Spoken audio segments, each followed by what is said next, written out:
আসসালামু আলাইকুম। পঞ্চম শ্রেণীর গণিত বই নিয়ে ধারাবাহিকভাবে আলোচনা করছিলাম, তার ধারাবাহিকতা 161 নম্বর পৃষ্ঠাটি নিয়ে এখন আলোচনা করব। 4 নম্বরে বলা আছে বৃত্ত সম্পর্কিত বাক্যের খালিঘর পূরণ করব। বৃত্ত সম্পর্কিত এই খালিঘরগুলো আমরা পূরণ করব। প্রথমে 1 নম্বর আছে কেন্দ্র থেকে পরিধি পর্যন্ত দূরত্ব হলো, এই কেন্দ্র থেকে পরিধি পর্যন্ত মানে এখান পর্যন্ত এটাকে কি বলে? ব্যাসার্ধ বলে। কি বলে? ব্যাসার্ধ। তাহলে এখানে হবে ব্যাসার্ধ। 2 নম্বরে পরিধির একটি অংশ হলো, পরিধির একটি অংশকে বলা হয় চাপ অথবা বৃত্তচাপ। তাহলে এখানের মধ্যে আমরা যেটা দেখলাম এই অংশটাকে কি বলা হয়? বৃত্তচাপ বলা হয়। 3 নম্বরে যদি দেখি আমরা একটি রেখা বা বৃত্তের যে কোনো দুইটি বিন্দু যোগ করে তা হলো, তাহলে আমরা যদি এখানে দেখি যেমন ধরো এ একটা বিন্দু এটা দুইটা বিন্দুকে যোগ করছে, এটাকে কি বলে? জ্যা বলে। কি বলে? জ্যা। তাহলে এখানের মধ্যে আমরা লিখতে পারি জ্যা। পরবর্তীতে আমরা যদি দেখি 4 নম্বরের মধ্যে জ্যা যদি বৃত্তের কেন্দ্র দিয়ে যায় তখন তাকে কি বলে? এই জ্যাটা এখানের মধ্যে বৃত্তের কেন্দ্রে দিয়ে চলে গেছে, তাহলে এটাকে কি বলবো? আমরা বলবো ব্যাস। কি বলবো? ব্যাস। তাহলে এটা হবে ব্যাস। পরবর্তীতে যদি ব্যাস 12 সেন্টিমিটার হয় তাহলে ব্যাসার্ধ কত? একটা জিনিস খেয়াল করো, বলছে ব্যাস মানে এটা পুরাটা যদি 12 সেন্টিমিটার হয় তাহলে ব্যাসার্ধ তার অর্ধেক, তার মানে 6 সেন্টিমিটার। তার মানে কত? 6 সেন্টিমিটার। তো এইভাবে করে এটা সমাধান করতে পারবে। 5 নম্বরে কি বললো আমরা দেখি।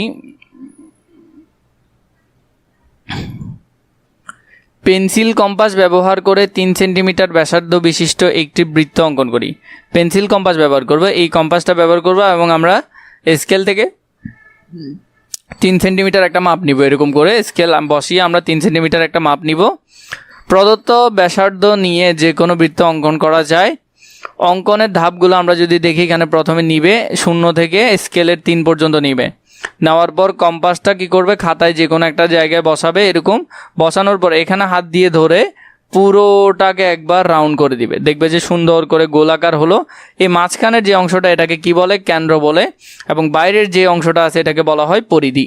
বৃত্ত দ্বারা নকশা অঙ্কন করি। আমরা বৃত্ত দিয়ে বিভিন্ন নকশা অঙ্কন করব। বিভিন্ন ব্যাসার্ধের বৃত্ত দিয়ে আমি মুখের ছবি আঁকি। এখানের মধ্যে দেখো এটা একটা বৃত্ত, বাইরের অংশটা, এখানে ভিতরে এ আরেকটা, পুরাটা আরেকটা, এখানে আরেকটা, এগুলা। এরপর দেখো আমি বৃত্ত দিয়ে এই সুন্দর নকশাটি বানিয়েছি। বানাইছে এখানের মধ্যে দেখো অনেকগুলো বৃত্ত দিয়ে একটা নকশা তৈরি করলো। এরপর নিচে বলল নিচের চিত্রের মতো 36 সেন্টিমিটার দৈর্ঘ্য বিশিষ্ট একটি বক্স 3টি সিডি রাখা যায়। একটা 36 সেন্টিমিটার বক্স আছে যার দৈর্ঘ্য, এবং সেখানের মধ্যে 3টা সিডি রাখা যায়। একটা সিডির ব্যাসার্ধ কত সেটা আমাদেরকে বলছে। এরপরে সমাধানে যদি আমরা দেখি, দেওয়া আছে 3টা সিডি হলো 36 সেন্টিমিটার ব্যাসার্ধ বিশিষ্ট বাক্সে ঠিকভাবে রাখা যায়। সুতরাং 3টা সিডির ব্যাসার্ধের সমষ্টি হলো 36 সেন্টিমিটার। তাহলে একটি সিডির ব্যাসার্ধ বা একটি সিডির ব্যাস হবে কত? 36/3, তার মানে 12 সেন্টিমিটার। তো একটা যদি 12 হয়, আমরা জানি বৃত্তের ব্যাসার্ধ ব্যাসের অর্ধেক, তাহলে প্রতিটি সিডির ব্যাসার্ধ হবে 12/2 সমান 6 সেন্টিমিটার। তাহলে এগুলোর উত্তর হবে কত? 6 সেন্টিমিটার। 2 নম্বরে বললো নিচের বৃত্তগুলো আঁকি। 25 মিলিমিটার ব্যাসার্ধ বিশিষ্ট একটি বৃত্ত আঁকি। এরপর 46 মিলিমিটার ব্যাসার্ধ বিশিষ্ট একটি বৃত্ত আঁকি। প্রথমের মধ্যে আমরা যেটা দেখলাম 25 সেন্টিমিটার ব্যাসার্ধ বিশিষ্ট যদি আঁকো, বৃত্তের প্রথমে কি করবে? 0 থেকে 25 মিলিমিটার একটা ব্যাসার্ধ নিবা, নিয়ে কম্পাস বসাবা। কম্পাস বসায় পুরো অংশটাকে রাউন্ড করে দিবা।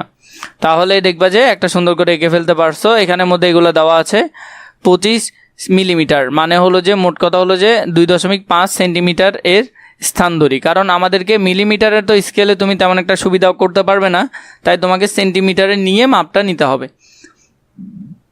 এখানে যে লেখাগুলো লিখেছে এটা তোমরা খাতায় উঠাতে পারো। যেমন বৃত্তের কেন্দ্র নির্ধারণ করে, ওই সেম আমি যেগুলো বলছি কেন্দ্র নির্ধারণ করবে, নিয়ে কম্পাস বসাবে, কম্পাস বসানোর পর বৃত্তচাপটা আঁকবে। এখানের মধ্যে সেম কেন্দ্রের চারপাশে পেন্সিলটি ঘুরিয়ে আনি, খেয়াল রাখি যেন কেন্দ্র থেকে সরে না যায়, মানে তুমি যে এখানে কম্পাসটা বসাবা কম্পাসটা যাতে এখান থেকে সরে না যায়।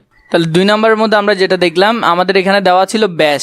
তো ব্যাস মানে তো পুরোটা, ব্যাস মানে কি? পুরো অংশটা। তো পুরো অংশটা দিয়ে কি আমরা আঁকতে পারবো না? আমাদেরকে অর্ধেক আঁকতে হবে।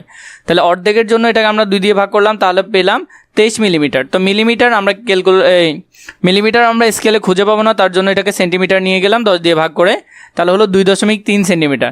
তাহলে আমাদের কম্পাসটা এখানে বসাবো, 2.3 সেন্টিমিটার নিব, নিয়ে পুরো অংশটাকে এভাবে করে কম্পাসটা সুন্দর করে ঘুরিয়ে আনবো কেন্দ্র বরাবর রেখে।